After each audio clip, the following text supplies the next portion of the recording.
Hello दोस्तों, नमस्कार। आप सभी का आरवी मानुषी पर स्वागत है।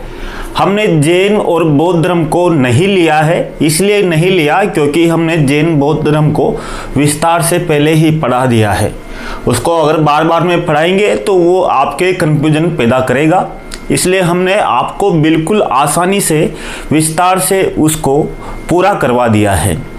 आज का जो टॉपिक है आपके है मौर्य काल। मौर्य काल से आप देखोगे तो आपके हर बार क्वेश्चन आते हैं, 2 क्वेश्चन तो आपके आते हैं। सेकंड ग्रेड में परमानेंट है कि यहाँ से क्वेश्चन आएगा, और साथ में ही आपने देखा होगा रिट प्री में भी यहाँ से 2 क्वेश्चन आए थे, और रिट मेंस में भी यहाँ से क्वेश्चन आते हैं, पहले भी आपने देखा होगा। एक बात मैं आपको नोटिस कराना चाहता हूँ, यहाँ पर मौर्य काल के पूरे क्वेश्चन हैं। मतलब ये मौर्य कालीन का जो टॉपिक है, इस टॉपिक में यहाँ पर 2011 से लेकर 2024 तक के सेकंड ग्रेड में पूछे गए पूरे क्वेश्चन हैं। जैसे 2010 में कौन सा क्वेश्चन पूछा गया इस टॉपिक से, आपको यहाँ पर समझना है। मैं यहाँ पर बताऊंगा कि एक ही क्वेश्चन बार बार में रिपीट किस तरह से होता है, और यहाँ से ही रिट प्री में जब अभी 2025 में एग्जाम हुआ तो रिट प्री में पूरे के पूरे क्वेश्चन यहाँ से ही लिए गए। केवल यहाँ 11 क्वेश्चन थे। केवल कितने क्वेश्चन इस टॉपिक से? केवल 11 क्वेश्चन है। कहाँ से लेकर 2011 से लेकर 2024 तक के पूर्व वर्षों के पेपर के 11 क्वेश्चन थे। 11 क्वेश्चन में से ही 2 क्वेश्चन आपके रिट प्री में दे दिए, और रिट मेंस में भी यहाँ से दे सकते हैं, सेकंड ग्रेड में भी वापस यहाँ से चप सकते हैं। आपको विश्लेषण करना होगा, हमें आर पार की लड़ाई लड़नी है। ऐसा नहीं कि अधूरा काम, पूरा एकदम पढ़ना पूरा है। क्वेश्चन कहीं से भी दे, यहाँ से दे, वहाँ से दे, कहीं से भी दे, एक बार तैयारी करनी है, दमदार करनी है। या तो इस पार या उस पार, कभी भविष्य में मलाल नहीं लेना चाहिए, अफसोस नहीं होना चाहिए भविष्य में कभी भी अगर सिलेक्शन नहीं हुआ तो, कि यार वो पढ़ लेते तो मलाल तो रहेगा ही नहीं बिल्कुल भी। किसी प्रकार का कोई अफसोस नहीं रखना, पूरा पढ़ना है आराम से।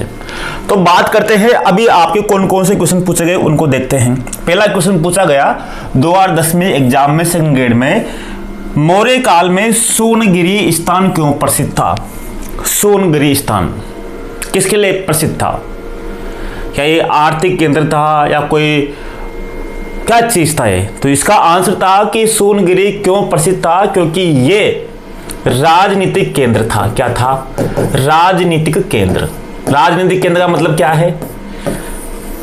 ये सोनगिरी, आपने पता होगा कि मौर्य काल में 5 राजधानियां थी, 5 राज्य थे, 5 राजधानियां थी। उसमें से एक राजधानी आपके यहाँ पर सोनगिरी थी। नंबर 1 तो पूछा गया। जैसे उत्तरापंथ की क्या थी? उत्तरापंथ की तक्षशिला थी। दक्षिणापंथ की क्या थी? सोनगिरी थी। अलग अलग प्राची की क्या थी? प्राची की पाटलिपुत्र थी। मध्य देश की जैसे आपके अलग अलग आता है उज्जैन थी। ये अलग अलग जो राजधानी थी ये आपके यहाँ से पूछी गई। इसी तरह से आगे बात करेंगे। अगला क्वेश्चन कौन सा पूछा गया है देख लेना। यहाँ पर क्वेश्चन देखो, वो कौन सा मौर्य सम्राट था जिसे जैन धर्म स्वीकार किया? वो कौन सा मौर्य सम्राट था जिसने जैन धर्म स्वीकार किया 2011 में? अब जिसने जैन धर्म स्वीकार किया ऐसे तो संप्रभृति था और चंद्रगुप्त मौर्य भी था, लेकिन यहाँ ऑप्शन में केवल चंद्रगुप्त मौर्य था। तो कौन था? यहाँ पर चंद्रगुप्त मौर्य था जिसने जैन धर्म स्वीकार किया था। बाद में चंद्रगुप्त मौर्य ने, बाद में मैं विस्तार से बताऊंगा, यहाँ नहीं बताऊंगा, बाद में बताऊंगा आपको। अशोक के खरोष्ठी में लिपिबद्ध, खरोष्ठी भाषा में लिपिबद्ध अभिलेख कहाँ से प्राप्त हुए हैं अशोक के? तो ये अफगानिस्तान, पाकिस्तान, भारत में इसके बहुत से अभिलेख फैले हुए हैं, जिसमें से मानसेरा और शाहबाज गढ़ी से अगर बात करें तो यहाँ पर मानसेरा और शाहबाज गढ़ी से इसके खरोष्ठी में लेख प्राप्त हुए हैं। इसी तरह इंडिका का लेखक कौन है? इंडिका का लेखक कौन है? तो इसका लेखक कौन था? मेगस्थनीज। कौन था? मेगस्थनीज। चंद्रगुप्त मौर्य का उत्तराधिकारी कौन था? तो बिंबिसार इसका उत्तराधिकारी था। ये क्वेश्चन पूछा गया 2013 में। ये मुगल काल का क्या, सॉरी यहाँ से ये मुगल काल का है, इस चक्कर में। आगे बात करते हैं अगला क्वेश्चन क्या है। अगर देखेंगे, देखो यहाँ पर यूनानी नाम अमित्रचेटस किस मौर्य शासक का समानार्थी है? अमित्रचेटस, क्या अमित्रचेटस किस यूनानी शासक का समानार्थी है? अभी आपके संस्कृत विभाग में आपने देखा होगा 2024 में संस्कृत विभाग में दिसंबर में क्वेश्चन पूछा गया था इसमें एसएसटी में सेकंड ग्रेड में। विलियम जोन्स ने सेनरोकोटस का समानार्थी किस शासक को बताया था? इसी तरह यहां पर पूछा गया अमित्रचेटस, इसको अमित्रघात भी कहते हैं। किसको, किसका उत्तराधिकारी? चंद्रगुप्त मौर्य का उत्तराधिकारी कौन था? बिंबिसार। बिंदुसार को यहां पर कहा गया था। किसको? बिंदुसार को। और साथ में इसको शीसेन भी कहा गया, शीसेन हुआ या बद्रसार हुआ, ये अलग अलग नाम मिलते हैं। अगर बिंदुसार की बात करूंगा तो बिंदुसार भारत का प्रथम सिजेरियन शासक था। सिजेरियन का मतलब शल्य चिकित्सा वाला शासक था प्रथम, जिसने अपनी माता की मृत्यु होने के बाद में भी, किसने? बिंदुसार ने अपनी माता की मृत्यु होने के बाद भी इसके द्वारा अपनी माता की सर्जरी की गई और सर्जरी करने के बाद में वापिस उसको जीवित किया गया। इस कारण बिंदुसार को प्रथम सर्जरी वाला शासक भी कहा जाता है। अब ये कितनी सत्य है नहीं है, लेकिन इतिहास में लिखा हुआ है तो सत्य ही माननी पड़ती है। वो चीज़ें हम इस पर आक्षेप लगा सकते हैं, लेकिन जो लिखा हुआ है वही हमें पढ़ना पड़ेगा। आगे बात करते हैं। अगर आप आगे देखोगे और कौन कौन सा है, देखो यहां पर निम्नलिखित में से कौन सी अशोक के शासनकाल के समय प्रांतीय राजधानी नहीं थी? वापिस आ गया, क्वेश्चन रिपीट हुआ नहीं हुआ, हो गया। 2018 में वापिस क्वेश्चन रिपीट हो गया जो 2010 का था। फर्स्ट क्वेश्चन क्या था? सोनगिरी क्या था? एक राजधानी थी। अब 5 ही राजधानियां थी, तो यहां पर पूछा गया कि अशोक के शासनकाल में के समय प्रांतीय राजधानी नहीं थी। कितने बार आ गया? ये 2 बार आपके रिपीट हो गया, वो रिपीट होगा वापिस, ये प्रांतीय राजधानी वाला। ठीक है। अब जैसे आपके उपाधियों वाला सेनरोकोटस, अमित्रचेटस, ये रिपीट हो रहे हैं वापिस ये क्वेश्चन जो प्रकृति आपने यहाँ पर समझिए। अशोक का कौन सा अभिलेख कलिंग युद्ध के विषय में बताता है? अब अशोक के अभिलेखों की बात हुई, 3 क्वेश्चन बता रहा हूं मैं यहाँ मौर्य काल से। एक तो उपाधियों वाला, एक प्रांतीय, केंद्र 5 प्रांत थे, वो प्रांत कहां थे, उनकी राजधानी कौन सी थी, एक अशोक के अभिलेख। यहां पर पूछा गया कि कलिंग का युद्ध का विषय में कौन से अभिलेख में है, तो ये है 13वें अभिलेख में कलिंग के युद्ध के बारे में। और 13वें अभिलेख में अशोक के हृदय परिवर्तन की बात भी की गई है, उसके बौद्ध धर्म ग्रहण करने की बात भी की गई है कलिंग युद्ध के बारे में। अब आगे देखो अगला क्वेश्चन क्या है, देखो यहां पर वापिस निम्नलिखित में से ये क्वेश्चन आया था 2022 में निम्न में से अशोक के किस शिलालेख में, वापस देखो यहां पर शिलालेख आ गया और यहां पर भी आपके अभिलेख या शिलालेख का दोनों का मतलब यही है, वचोगुति बहुश्रुत एवं समवाय का मतलब है धार्मिक सहिष्णुता, बल दिया गया जिसमें उसकी धार्मिक सहिष्णुता की नीति का पठन होता है। तो वचोगुति धार्मिक सहिष्णुता वाला अभिलेख कौन सा था? 12वां शिलालेख। कौन सा? अरे कौन सा था? कलिंग युद्ध वाला, ये 13वां शिलालेख। दोनों वहां से आए नहीं आए। तो ये क्वेश्चन, अब ये वाला क्वेश्चन यहां से आपके रिट प्री में भी आया था। तो यहां पर आप समझ गए होंगे कि क्वेश्चन थे आपके अभी तक पूछे गए जो। अब पढ़ते हैं मौर्य काल को विस्तार से। आपको यहां पर एक एक चीज को समझना होगा। अगर मौर्य काल की बात करेंगे तो यहां पर समझना, देखो मौर्य काल की बात करेंगे तो पहले आपको यहां पर एक एक चीज को आराम से समझना है, ताकि अगर कोई भी कंफ्यूजन है तो आप जरूर कमेंट बताइए। अगर मौर्य साम्राज्य की बात करेंगे तो मौर्य साम्राज्य की स्थापना किस तरह से हुई, इसके बारे में बात करते हैं। अब मौर्य साम्राज्य की स्थापना के बारे में अलग अलग मत है, लेकिन सबसे प्रामाणिक मत तो यही है कि चंद्रगुप्त मौर्य ने मौर्य साम्राज्य की स्थापना की। किसके सहायता से? चाणक्य। अब देखो चाणक्य आपने नाम पढ़ा तो चाणक्य के अलग अलग नाम भी मिलते हैं। चाणक्य का दूसरा नाम क्या है? कौटिल्य भी है। चाणक्य का नाम क्या है दूसरा? कौटिल्य भी है। और एक बार पूछा गया था कि चंद्रगुप्त मौर्य का प्रधानमंत्री कौन था, तो वहां ऑप्शन था कौटिल्य की जगह विष्णुगुप्त। तो कौटिल्य का दूसरा नाम विष्णुगुप्त भी मिलता है, विष्णुगुप्त भी था। उसने एक बहुत ही शानदार किताब लिखी थी अर्थशास्त्र। अर्थशास्त्र वर्तमान में भी मौजूद है। प्रथम ऐसा काल था, अगर बात करें तो ये सिंधु घाटी सभ्यता के बाद में मौर्य काल ऐसा काल था जिसके माध्यम से पूरा भारत का एकीकरण एक राज्य के माध्यम से हुआ, एक सूत्रबद्ध। दक्षिण में स्वर्ण बेलगोला से लेकर उत्तर तक रावी नदी के तट तक पूरा भारत एकीकरण हो चुका था। और इस विशाल साम्राज्य की जो स्थापना की थी वो की थी चंद्रगुप्त मौर्य ने। चंद्रगुप्त मौर्य ने, अब मौर्य वंश कौन थे ये अलग अलग विवाद है। कोई कहता है कि मौर्य शूद्र है, मौर्य कोई कहता है ब्राह्मण है, कोई कहता है क्षत्रिय है, कोई कहता है कि विदेशी है, क्या है, अलग अलग है। लेकिन एक बात स्पष्ट है कि चंद्रगुप्त मौर्य ने, कोई भी हो, बाद में चंद्रगुप्त मौर्य ने जैन धर्म को स्वीकार कर लिया था। और जैन धर्म स्वीकार करने के बाद में फिर बाद में इसके शासन के लास्ट अंतिम पड़ाव में, इसके शासनकाल में 12 साल तक बहुत भयंकर भीषण अकाल पड़ा। 12 साल तक कोई वर्षा नहीं हुई। अब जिस राज्य में वर्षा न हो तो राजा भी कर क्या सकता है? 1 साल कर ले, 2 साल प्रजा की सेवा कर ले, 3 साल कर ले, 4 साल कर ले। इससे परेशान होकर चंद्रगुप्त मौर्य ने कर्नाटक में एक स्थान है श्रवण बेलगोला, वहां पर जाकर इसने अपने प्राण त्याग दिए थे जैन धर्म की उपासना पद्धति के अनुसार। अब बात करते हैं, देखो भारत में पहले मगध वंश का शासन था।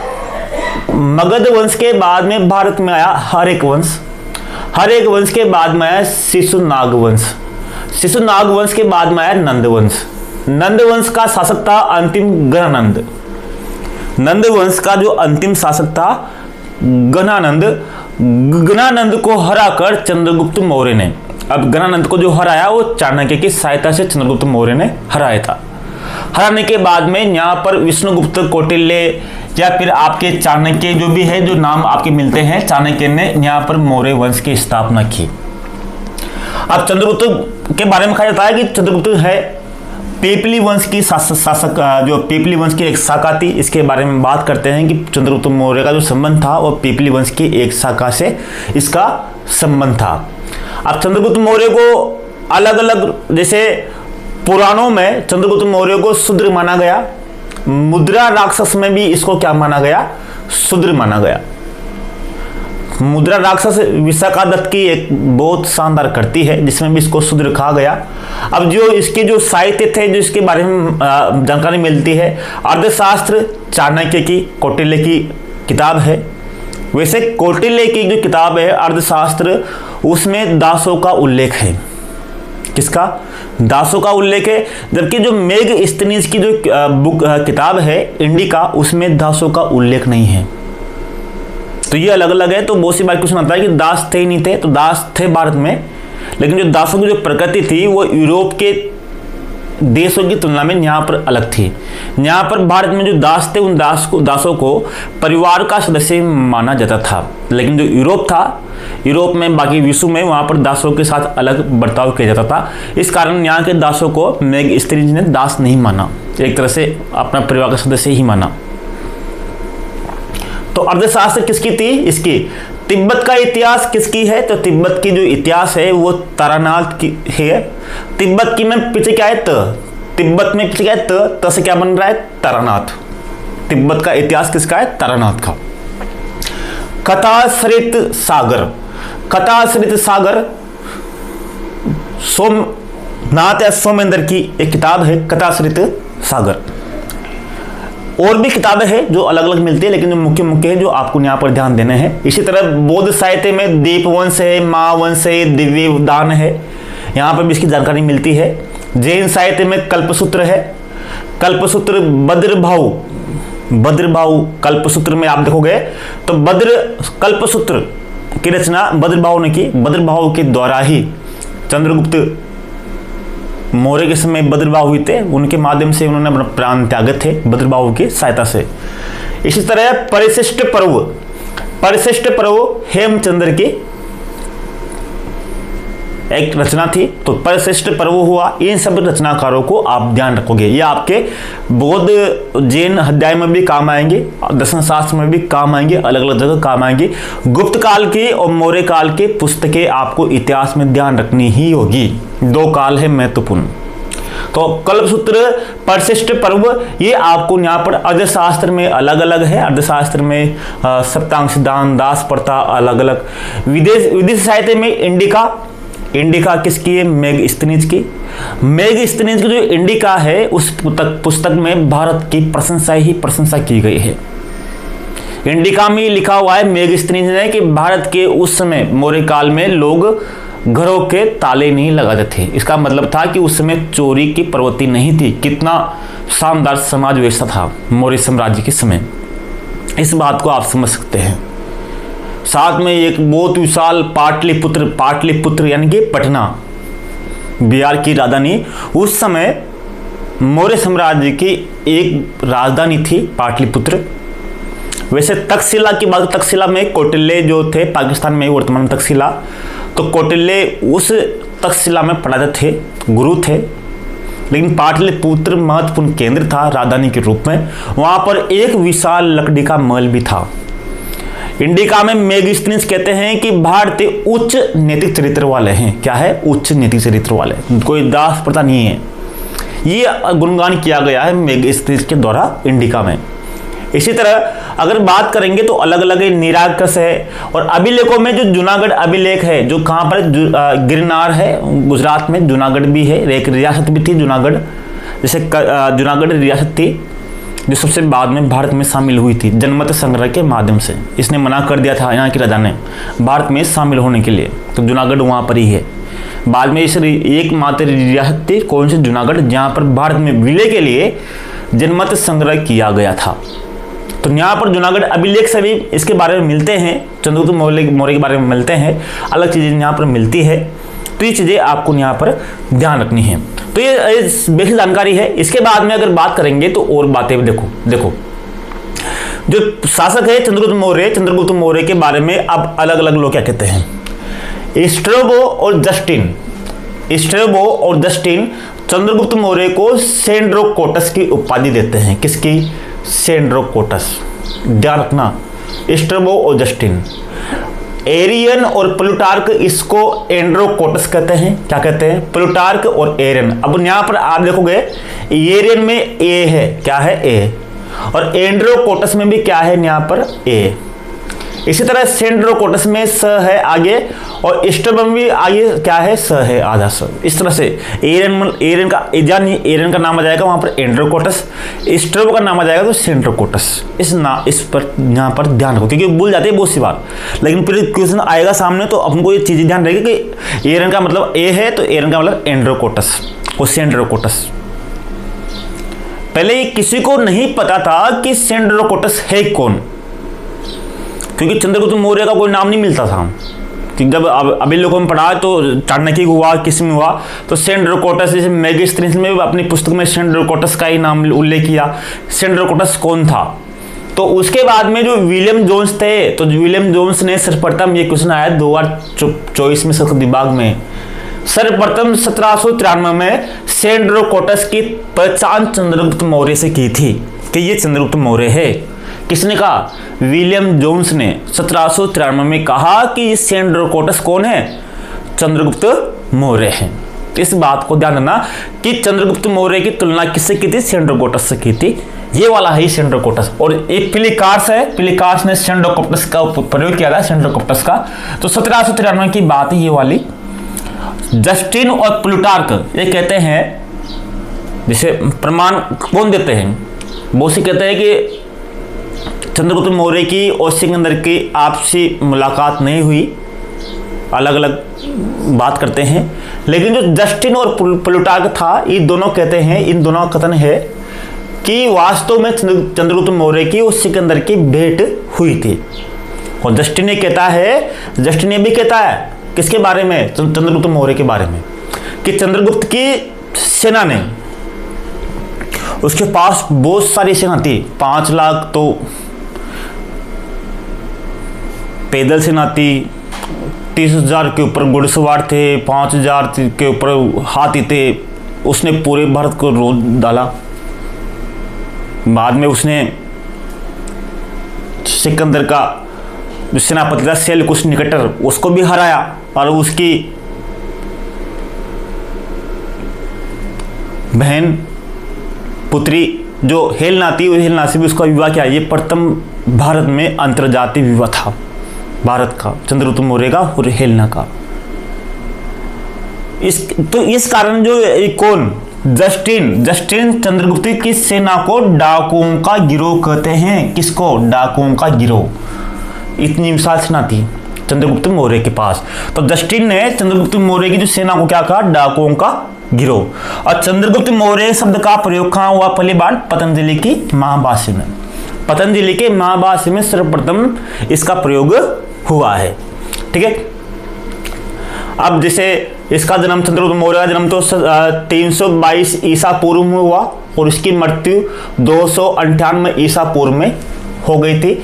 और जो प्राण त्यागे थे, मैंने आपको बताया था, जैन धर्म की पद्धति है सलेखना पद्धति के अनुसार। सलेखना का मतलब क्या होता है कि जैसे एकांत में बैठ जाते हैं तपस्या की तरह और खाना पानी सब छोड़ देते हैं, और छोड़ने के बाद में भूखे रहकर ही और बिना पानी के ही अपने प्राण त्यागे जाते हैं।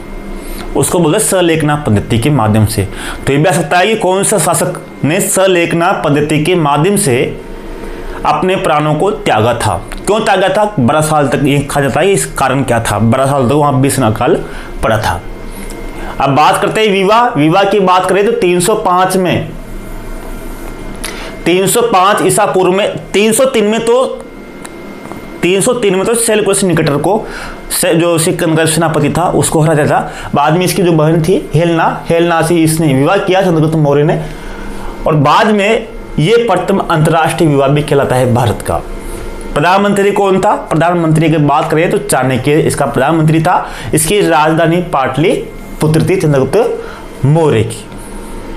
बात करते हैं मृत्यु यहाँ पर 298 ईसा पूर्व में हो गई सरगुन बेलगोला।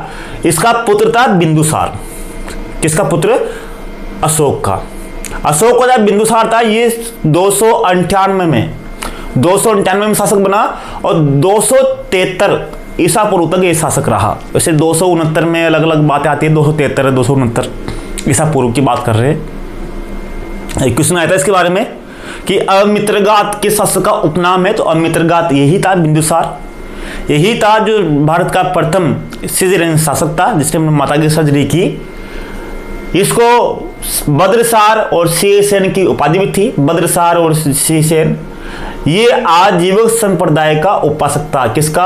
आजीवक। आजीवक में अ है, अमित्रकेटस में भी अ है, अमित्रगात में भी अ है। तो आजीवक ध्यान रखना कौन सा शासक? आजीवक संप्रदाय का था। बाद में इसका जो पुत्र था बिंदुसार का अशोक, उस अशोक ने आजीविकों के साधकों के लिए अलग अलग बराबर की और नागार्जुन की पहाड़ियों में अलग अलग गुफाओं का निर्माण करवाया था। बाद में देखेंगे उसके बाद में। तो ये आजीवक संप्रदाय का उपासक था। और इसका जो प्रधानमंत्री था बिंदुसार का, वो कुछ समय के लिए तो चाणक्य ही रहा था। कुछ समय के लिए कौन रहा? चाणक्य रहा। चाणक्य की मृत्यु के बाद में इसने जो अपना प्रधानमंत्री कर्नाटक को नियुक्त किया। और इसका बिंदुसार का अलग अलग देशों से संबंध रहा। जैसे यहाँ पर थे सीरिया का शासक था एंटियोकस प्रथम, और मिस्र का था टोलमी द्वितीय। और डायमेकस तो इसके दरबार में था, और डायनोसिस मिस्र का जो दरबार में इसका था। तो डायमेकस कहाँ का था? सीरिया का था, और मिस्र में डायनोसिस था। तो सीरिया का जो शासक था एंटियोकस प्रथम, इसने एक संदेश भिजवाया बिंदुसार ने। किसको? सीरिया के शासक को एंटियोकस प्रथम को, कि मुझे 3 चीजें दो। कितनी चीजें? 3। कौन कौन सी? कि नंबर 1 तो मुझे आप अंगूरी शराब दो, बहुत फेमस थी वहां पे मदिरा या अंगूरी शराब। दूसरा कहा कि मुझे सूखी अंजीर भी दो, और तीसरा दार्शनिक दो। 3 चीजें दो। तो सीरिया का जो शासक था एंटियोकस प्रथम ने मना कर दिया, नहीं, हम आपको अंगूरी शराब और सूखी अंजीर तो दे देंगे, लेकिन हम आपको दार्शनिक नहीं देंगे। हमारे दरबार में दार्शनिक का स्थान बहुत महत्वपूर्ण होता है, तो बिंदुसार को दार्शनिक देने से इसने मना कर दिया था। और बाद में ये पिंगल वत्स जो था, पिंगल वत्स इसके दरबार में ही था बिंदुसार के में। कौन था ये? आजीवक संप्रदाय का एक बहुत बड़ा ज्योतिष था। तो पिंगल वत्स कौन था? इसके दरबार में ही था बिंदुसार के में। तो ये बात है कि पिंगल वत्स किसके दरबार में था? तो बिंदुसार के दरबार में था। आगे बात करेंगे अशोक की। अशोक की बात करें तो अशोक का जो राज्याभिषेक हुआ 269 में। अब यहां पर देखोगे बिंदुसार की जो मृत्यु हुई थी वो 273 में हो गई थी, और अशोक का जो राज्याभिषेक हुआ 269 में। तो 4 साल का डिफरेंस आता है। तो ऐसा कहा जाता है कि अशोक का अपने भाइयों के साथ राजगद्दी के लिए 4 सालों तक संघर्ष चला, और 4 सालों के संघर्ष के बाद में अशोक अंततः विजय हुआ, और वो एकमात्र पुत्र बचा बिंदुसार का। तो वही उसने 269 में वो शासक बना। बात करें तो यहां पर अगर बात करूंगा तो अशोक बिंदुसार के समय तक्षशिला का और उज्जैन का दोनों का यहां पर सूबेदार भी रहा था। कहां इसने यहां पर प्रांतपति के रूप में कार्य भी किया, राज्यपाल के रूप में कार्य भी किया था। कहां पर? तक्षशिला में और उज्जैन में। पहले क्या हुआ कि जो बड़ा पुत्र था यहां पर सुसीम, बिंदुसार का जो बड़ा पुत्र कौन था? सुसीम। तक्षशिला में विद्रोह हुआ। तक्षशिला में विद्रोह होने के बाद में बिंदुसार ने सुसीम को भेजा कि जाओ वहां पर विद्रोह को दबाओ, लेकिन बिंदुसार का जो बड़ा पुत्र था सुसीम वो इस विद्रोह को नहीं दबा पाया। बाद में अशोक वहां पर तक्षशिला में जाता है और उस विद्रोह को आसानी से दबा देता है। तो तभी उसकी योग्यता वहां पर बिंदुसार को चल जाती है कि वाकई में योग्य पुत्र तो वही है। लेकिन राजगद्दी के लिए सब में लड़ाई होती है। उज्जैन का था, लेकिन वहां तक्षशिला उसको भेजा गया विद्रोह को दबाने के लिए। इसकी माता थी अशोक की सुभद्रांगी, और इसकी पुत्रियां थी संघमित्रा, चारुमती इसकी पुत्रियां थी। कारुवाकी भी इसकी पत्नी का नाम मिलता है, कारुवाकी। शासक बना, पहले उज्जैन का शासक था, और इसने उपगुप्त अलग अलग नाम मिलते हैं बहुत सी बार। इसके अलग अलग नाम मिलते हैं कि उपगुप्त ने इसको बौद्ध धर्म की दीक्षा दी, और भी नाम मिलते हैं कि उपगुप्त भी था और भी थे। अशोक का नाम, अब पहली बात तो होता है कि अशोक का नाम मिलता है कहां से अपन को। देखो अशोक का नाम जो मिलता है ना, इसकी एक तो अलग अलग नाम, जैसे चंद्रगुप्त मौर्य का नाम स्पष्ट रूप से नहीं मिला था, सेंड्रोकोटस मिला था। इसी तरह से अशोक का नाम नहीं मिला था। अशोक के लिए देवा नाम, पिरेदसी, अलग अलग नाम का प्रयोग किया गया था। लेकिन इन अभिलेखों में मास्की, गुजरा, नेतुर, उद्गोलम, इन 4 अभिलेखों में मास्की हुआ, गुजरा हुआ, नेतुर हुआ, उद्गोलम हुआ, यहां पर इसका नाम अशोक मिलता है। और बेराट और भाबरू जो राजस्थान में बेराट और भाबरू में, इन अभिलेखों में, बेराट और भाबरू अभिलेखों में अशोक के नाम की जगह यहां पर प्रियदर्शी राजा का प्रयोग हुआ है। किसका? प्रियदर्शी राजा का उपयोग हुआ है। तो पहले तो कोई नहीं समझ पाया कि प्रियदर्शी राजा कौन था, लेकिन बाद में पता लगा इन अभिलेखों के आधार पर कि अशोक था प्रियदर्शी राजा। अशोक ने झेलम नदी के किनारे, जिसको वीतिस्ता नदी भी कहते हैं, अगर वैदिक काल में जो नदियों के अलग अलग नाम थे तो उसमें वीतिस्ता का नाम क्या था? झेलम था। उसके किनारे श्रीनगर की स्थापना भी इसने की, अशोक ने।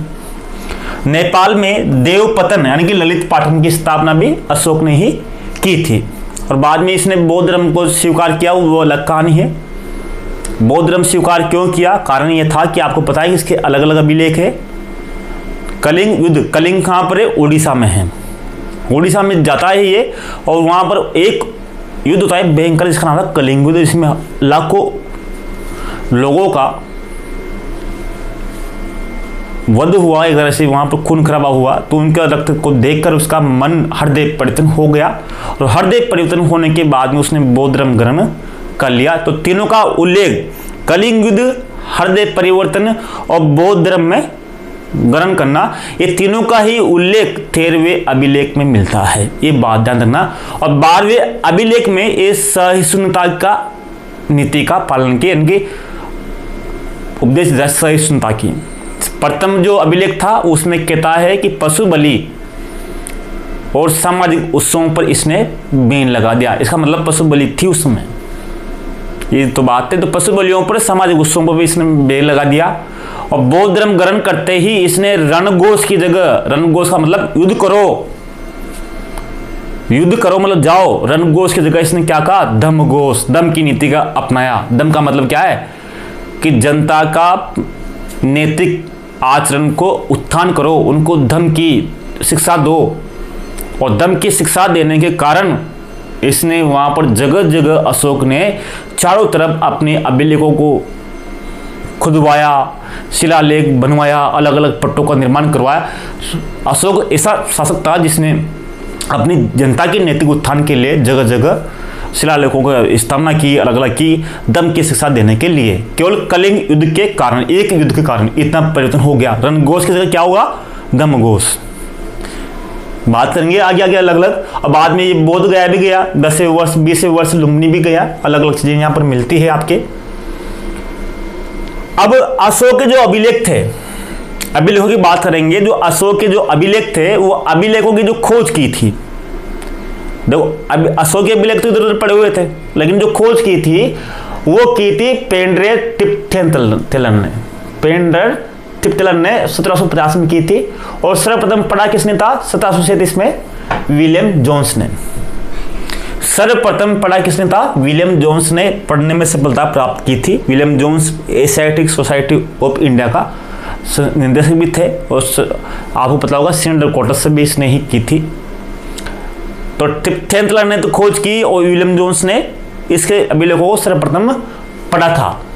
अब इन जो इसके अभिलेख थे, अशोक के जो अभिलेख थे, उन अभिलेखों में बात करें तो उस पर एकमात्र लेखक यानी लिखने वाला, उस पर लेखक एकमात्र जो लेखक था उसका नाम, एकमात्र लेखक का चर्चा हुई है। उस लेखक का नाम क्या था, चापड़। क्या नाम था उसका, चापड़ नाम का उल्लेख हुआ है कि उन अभिलेखों पर एक लेखक था, उसका नाम क्या था, चापड़। बहुत सी बार आता है। अब उन अभिलेखों की लिपि अलग अलग थी, जैसे बहुत से अभिलेख मिले हैं, जैसे अधिकांश जो लिपि में थे तो ब्राह्मी लिपि में थे। और ब्राह्मी लिपि में कोई क्रोष्टी में थे, कोई ग्रीक में थे, कोई अरामाइक में था। तो अलग अलग अभिलेख थे। जैसे यहाँ पर क्रोष्टी लिपि में तो मानसेरा और शाहबाज गढ़ी दो अभिलेख है, पाकिस्तान में चले गए हैं क्रोष्टी लिपि में, ठीक है। और बात करेंगे यहाँ पर आपके एरागुडी, ये आंध्र प्रदेश में एरागुडी, ये देवासी अभिलेख है। कौन सा, देवासी। इसी तरह से यहाँ पर आपके लगमान और सार एक कुना, ये दोनों भी यहाँ पर देवासी लेख है। तो देवासी कौन कौन सा, एक तो एरागुडी जो आंध्र प्रदेश में है, और सार एक कुना और लगमान ये अफगानिस्तान में है। ये भी देवासी लेख है, यानी कि दो लिपियों में लिखा हुआ है। जैसे सारे कुना और लगमान यूनानी और अरामाइक लिपि में है, जबकि जो एरागुडी है वो क्रोष्टी और ब्राह्मी दोनों लिपियों का प्रयोग हुआ है। तो ये बात आपको यहाँ पर ध्यान देना होगा, ठीक है। और बात करें लिपि है, अगर यहाँ पर बात करें तो इसके शिलालेख है, जो शिलालेख है इसके, तो शिलालेख इसके 14 शिलालेख है। कितने शिलालेख है, 14। जैसे प्रथम शिलालेख में क्या कहता है, ये कहता है कि पशु बलि और सामाजिक उत्सव पर प्रतिबंध लगा दिया इसने। प्रथम शिलालेख में, प्रथम में क्या है, प है। अब पशु बलि में भी क्या है, प है, दोनों में प है। प्रथम में और पशु में प है। तो प्रथम में क्या किया, पशु बलि और सामाजिक उत्सवों पर प्रतिबंध लगा दिया। चतुर्थ शिलालेख में देखो मेन चीजें हैं जो आपको यहाँ पर देखनी है। चतुर्थ शिलालेख में युद्ध घोष की जगह दम घोष की घोषणा की, चतुर्थ में। चौथे शिलालेख में इसने दम घोष की घोषणा की। 8वां शिलालेख में दम यात्राओं का उल्लेख है और 7वें में यहाँ पर तीर्थ यात्राओं का उल्लेख है। 12वें अभिलेख में धार्मिक सहिष्णुता और 13वें अभिलेख में कलिंग युद्ध अर्ध परिवर्तन बौद्ध धर्म का उल्लेख है। और तृतीय जो शिलालेख में दम सिद्धांत दिए गए हैं और पंचम में दम महामात्रों की नियुक्ति का उल्लेख यहाँ पर मिलता है। तो अलग अलग यहाँ पर विषय वस्तु है, यह अभिलेख आपको यहाँ पर ध्यान देना होगा। दम महामात्र की नियुक्ति कब की, 5वें शिलालेख से मालूम चलता है। दम सिद्धांत किस में दिए गए हैं, 3रे में दिए गए हैं। 12वें में धार्मिक सहिष्णुता, प्रथम में पशु बलि, सामाजिक उत्सवों पर प्रतिबंध, 8वें में दम यात्रा, चौथे में यहाँ पर दम घोष की जगह युद्ध घोष की जगह धम्म घोष, और तीर्थ यात्राओं का जो उल्लेख मिलता है यहाँ पर 7वें। जो ये 14 शिलालेख है, ये 14 जो शिलालेख है ये अलग अलग जगह से मिले हैं। जैसे ये अलग अलग जगह से मिले, ये 10 जगहों से मिले हैं। कितने जगह से? ये 10 जगहों से मिले हैं। जैसे आपको बताऊं कहाँ कहाँ से मिले हैं। जैसे शाहबाज गढ़ी और मानसेरा, कौन कौन से यहाँ पर बात करेंगे। अब इस यहाँ पर थोड़े इशू आ गया, इस पे 1 मिनट।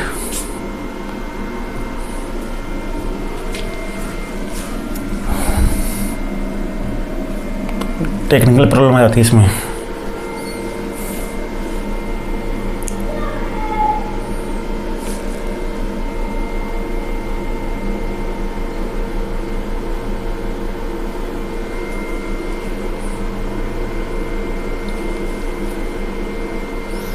वापिस वहाँ निकालना पड़ेगा इसको।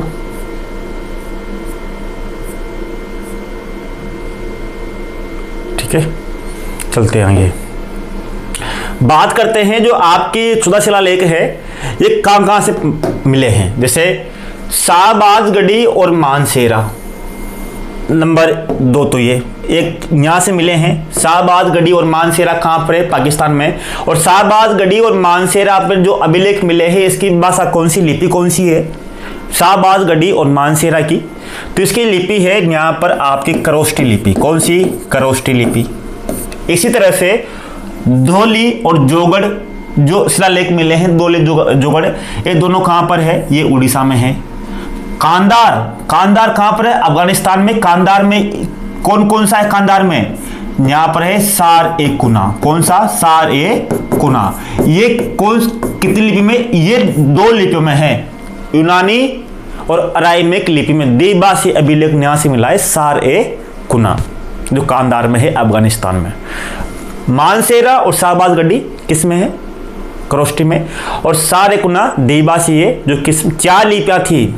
कितनी लिपि? ब्राह्मी लिपि, खरोष्टी लिपि, यूनानी लिपि और अराइमिक लिपि, ये 4 लिपियाँ थी, जिसमें से ये आपने देखा होगा।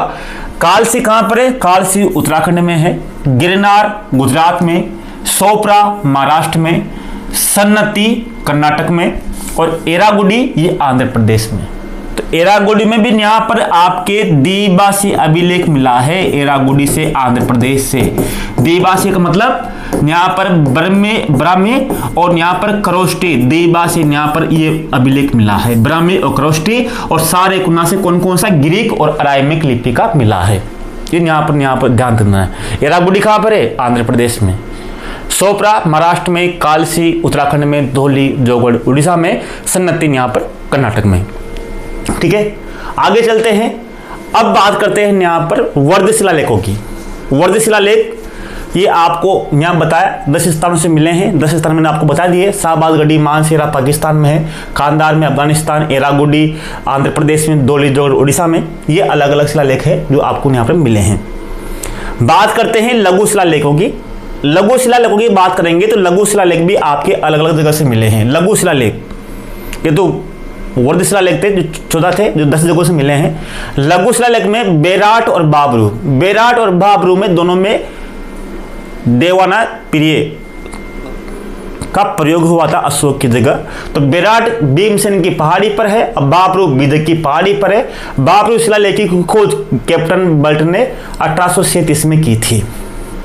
बाबरू शिलालेख की खोज किसने की थी? कैप्टन बल्ट ने की थी 1837 में। और विलियम जोन्स ने भी 1837 में ही इसके शिलालेखों को पढ़ने में सफलता प्राप्त की थी। और कैप्टन बल्ट ने भी 1837 में ही बाबरू शिलालेखों को पढ़ा था। बाबरू शिलालेख लघु शिलालेखों में सबसे लंबा शिलालेख है, दोनों ही जयपुर में है। इसमें बाबरू शिलालेख में एक बौद्ध गोल मंदिर भी मिला है। और यहाँ पर अवेंसांग भी आया था जिसने 8 बौद्ध मठों का उल्लेख किया है। कितने? 8। एकमात्र राजस्थान का नहीं, भारत का सबसे प्राचीन मंदिर है गोल बौद्ध मंदिर, जो कहाँ मिला है? बाबरू में। और खोज किसने की थी? कैप्टन बल्ट ने। कब की थी? 1837 में। और यहाँ पर अवेंसांग भी आया था जिसने 8 बौद्ध मठों की जानकारी दी थी। अन्य जो लघु शिलालेख है उसमें गुजरा कहाँ पर है? मध्य प्रदेश में, मास्की कर्नाटक में, ब्रह्मगिरी कर्नाटक में, सिद्धपुर कर्नाटक में, लगमान और स्पुल ये दूरस्थ ये अफगानिस्तान में, सारे कुना ये भी अफगानिस्तान में। और मास की जो अभिलेख था कर्नाटक वाला, मास की अभिलेख में अशोक स्वयं को बुद्ध साके कहता है। क्या कहता है? बुद्ध का साके, क्योंकि बुद्ध की जो उपाधि है ना वो साके मुनि, यानी कि जो आपने बौद्ध धर्म पढ़ा होगा तो महात्मा बुद्ध स्वयं को साके मुनि की उपाधि से भी ऊपर करते। साके का मतलब उनका एक गोत्र था साके कुल में। तो बुद्ध कौन से अभिलेख में? मास की जो अभिलेख है, जो लघु शिलालेख है, उसमें अशोक स्वयं को बुद्ध साके कहता है। क्या कहता है? बुद्ध साके। तो ये से यही वाले है तो यहाँ पर आप ध्यान देना।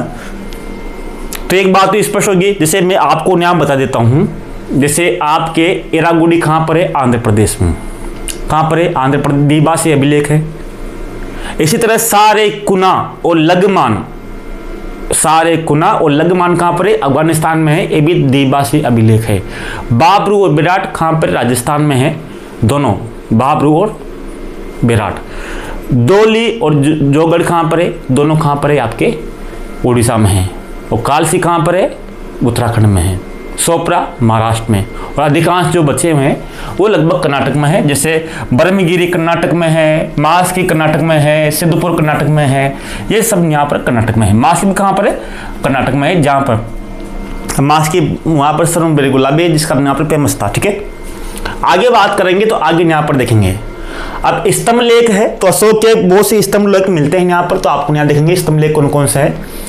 जो स्तंभ लेख है उसमें से कुछ तो मुख्य स्तंभ लेख है, कुछ मुख्य स्तंभ लेख और कुछ लघु स्तंभ लेख है। मुख्य स्तंभ लेख, जो मुख्य स्तंभ लेख है वो 7 है। कितने हैं? 7, जो 6 जगहों से मिले हैं। कितनी जगहों से? 6 जगहों से 7 स्तंभ लेख जो 6 जगहों से मिले हैं। नंबर 1 है दिल्ली टोपरा, जो टोपरा में था बाद में दिल्ली लाया गया। दिल्ली टोपरा का मतलब क्या है? तो पहले तो कहाँ पे था? टोपरा में था, जो बाद में दिल्ली लाया गया। इसी तरह दिल्ली मेरठ, जो पहले मेरठ में था बाद में दिल्ली लाया गया। इस तरह से आपको देखना है। इसी तरह से प्रयाग और कौशाम्बी, जो पहले कौशाम्बी में था बाद में प्रयाग लाया गया। दिल्ली टोपरा और दिल्ली मेरठ दोनों ही जो अभिलेख थे, दिल्ली दोनों दिल्ली वाले, इन दोनों को ही कौन लाया था? फिरोज तुगलक दोनों को ही टोपरा और मेरठ से दिल्ली में लाया था। कौन? फिरोज तुगलक। ठीक है, दोनों ही फिरोज तुगलक के द्वारा लाया गया। दिल्ली टोपरा में आपको यहाँ पर याद ध्यान देना है, इस स्तंभ लेख पर यहाँ पर विग्रहराज चतुर का लेख भी मिलता है। किस पर? दिल्ली टोपरा पर। दिल्ली टोपरा पर विग्रहराज चतुर यानी कि बिसल देव का लेख भी मिलता है। नंबर 1 बात तो ये। दूसरा, दिल्ली मेरठ लेख पर, इस पर ही एकमात्र ऐसा अभिलेख है जिस पर 7 ही अभिलेख मिलते हैं, बाकी पर नहीं मिलते हैं।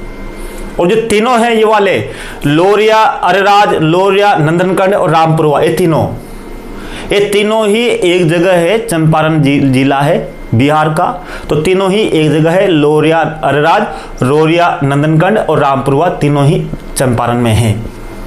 और यहाँ पर लोरिया जो नंदनगढ़ है इस पर औरंगजेब का लेख भी मिलता है। ठीक है, और लास्ट है प्रयाग कौशाम्बी लेख, जो कौशाम्बी में था बाद में प्रयाग लाया था। कौन लाया था? अकबर लाया था, तो बाद में प्रयाग में स्थापित किया गया। और इस प्रयाग कौशाम्बी लेख पर समुद्रगुप्त, जहांगीर और अशोक 3 शासकों के नाम लेख मिलते हैं। किन किन के? अशोक का, जहांगीर का और समुद्रगुप्त का, इन 3 शासकों का यहाँ पर लेख मिलते हैं। साथ में बीरबल का नाम भी मिलता है इस पे। अशोक ने इस पर बीरबल का नाम भी लिखवाया है, बीरबल का नाम यहाँ से मिलता है। तो एकमात्र अभिलेख है प्रयाग कौशाम्बी लेख, प्रयाग लेख, जिस पर 3 शासकों का समुद्रगुप्त, जहांगीर और अशोक के लेख मिलते हैं और बीरबल का भी नाम मिलता है। जबकि जो औरंगजेब का किसमें मिलता है? लोरिया नंदनगढ़ पर। और बिसल देव का किसमें मिलता है? दिल्ली टोपरा लेख पर यहाँ पर मिलता है। ये बात यहाँ पर आप ध्यान रखोगे। और लघु स्तंभ लेख कौन कौन से हैं? ये सांची पर है, सारनाथ है। सारनाथ जो लघु स्तंभ लेख की जो खोज हुई थी वो 1905 में की थी। किसने? ओरेल स्टाइन ने। सारनाथ लघु स्तंभ लेख की खोज 1905 में ओरेल स्टाइन ने इसकी खोज की थी। इसी तरह से प्रयाग कौशाम्बी लघु स्तंभ लेख, वो प्रयाग कौशाम्बी वो वर्ध स्तंभ लेख है, ये अलग है। ये है लघु स्तंभ। क्या है? लघु स्तंभ। इसको प्रयाग कौशाम्बी लघु स्तंभ लेख को रानी का अभिलेख भी कहते हैं। प्रयाग कौशाम्बी लघु स्तंभ लेख को रानी का अभिलेख भी कहते हैं। क्यों?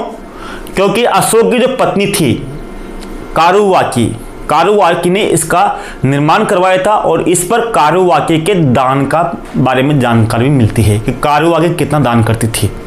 ठीक है, तो किसको, प्रयाग कौशाम्बी लघु स्तंभ लेख को रानी का अभिलेख भी कहते हैं। इस पर कारुवाकी की जानकारी जान मिलती है। तो दोनों ही महत्वपूर्ण है, एक तो वर्ध वाला, एक लघु वाला। ठीक है, इसी तरह रुक्मिणीदेय लघु स्तंभ लेख, रुक्मिणीदेय कहां पर, नेपाल में है। ये सबसे छोटा लघु स्तंभ लेख है, सबसे छोटा लघु स्तंभ लेख है। इसमें धर्म यात्राओं का उल्लेख है, ये सबसे छोटा है। और इस रुक्मिणीदेय पर जो अभिलेख है उस पर शीर्ष पर घोड़े की आकृति बनी हुई है। आगे चलते हैं, आगे ये आपके अभिलेख अशोक के जो आपको पढ़ने हैं। साथ में अशोक के दम की बात करते हैं, दम क्या था। अब यहां पर बात करते हैं अशोक पर जो बौद्ध धर्म का जो प्रभाव पड़ा वो किस कारण पड़ा। जैसे एक तो मैंने स्पष्ट में आपको बताया था कि अशोक को जो बौद्ध धर्म जो ग्रहण करवाया वो उपगुप्त ने करवाया, लेकिन साथ में ही बौद्ध धर्म का जो अशोक को पड़ा वो निग्रोध कौन था, अशोक का पोता, यानी कि सुसीम का पुत्र। बात करते हैं इसका जो पोता का मतलब जो सुसीम और अशोक दोनों भाई थे, पोता की बात नहीं करेंगे, मतलब इसका भतीजा, क्या बात करते हैं, भतीजा था। भतीजे ने भी इसको प्रभाव दिया। सुसीम का जो पुत्र था निग्रोध का भी इस पर प्रभाव था अशोक पर। साथ में ही मंगोली पुत्र तिस्क, क्योंकि अशोक के समय आपको पता होगा, अशोक के समय बौद्ध धर्म की तीसरी बौद्ध संगति हुई थी। बौद्ध धर्म में 4 बौद्ध संगतियां हुई है, जिसमें से तीसरी अशोक के समय हुई। और उस तीसरी बौद्ध संगति की जो अध्यक्षता की थी वो मंगोली पुत्र तिस्क ने की थी। तो मंगोली पुत्र तिस्क का भी प्रभाव किसे पड़ा, यहाँ पर अशोक पड़ा। यहाँ पर तिस्क आ रहा है, तिस्क का मतलब 3, तिस्क का मतलब 3। तीसरी बौद्ध संगति की जो अध्यक्षता किसने की थी, मंगोली पुत्र तिस्क ने। और किसके समय हुई थी, अशोक के समय हुई थी। तो इसका प्रभाव भी अशोक पे पड़ा था। साथ में उपगुप्त का, ये तीनों नाम आपको यहाँ पर ध्यान देना होगा। और जो दम की जो अशोक ने जो दम की जो परिभाषा दी है वो राहुलवाद सूत्र से ली है। कहां से ली है, राहुलवाद सूत्र से। राहुलवाद कौन था, महात्मा बुद्ध का पुत्र। उसमें वार्तालाप की गई है किस तरह से दम के पता करना है। तो वहां से राहुलवाद सूत्र से जो दम की जो परिभाषा ली है, राहुलवाद सूत्र से ली है। दूसरे स्तंभ लेख 7 स्तंभ लेख है। तो दूसरे स्तंभ लेख में उस कहता है कि दम क्या है, और दूसरे वो 7 स्तंभ लेख में पे उसकी जानकारी देता है, दम की परिभाषा देता है कि दम ये है, दम जनता का नैतिक चरित्र को ऊंचा करना है, अलग अलग है। अब इस जैसे मैंने कहा था कि उसने दम महामात्र की नियुक्ति की, दम सिद्धांतों की प्रतिपादन किया अलग अलग शिलालेखों में। जो 14 शिलालेख थे उसमें से आपको बताया कौन कौन से क्या क्या थे, आपने देखा होगा वहां पर। अब इस दम प्रचार करने के लिए उसने बहुत से अधिकारियों को, कर्मचारियों को नियुक्त किया।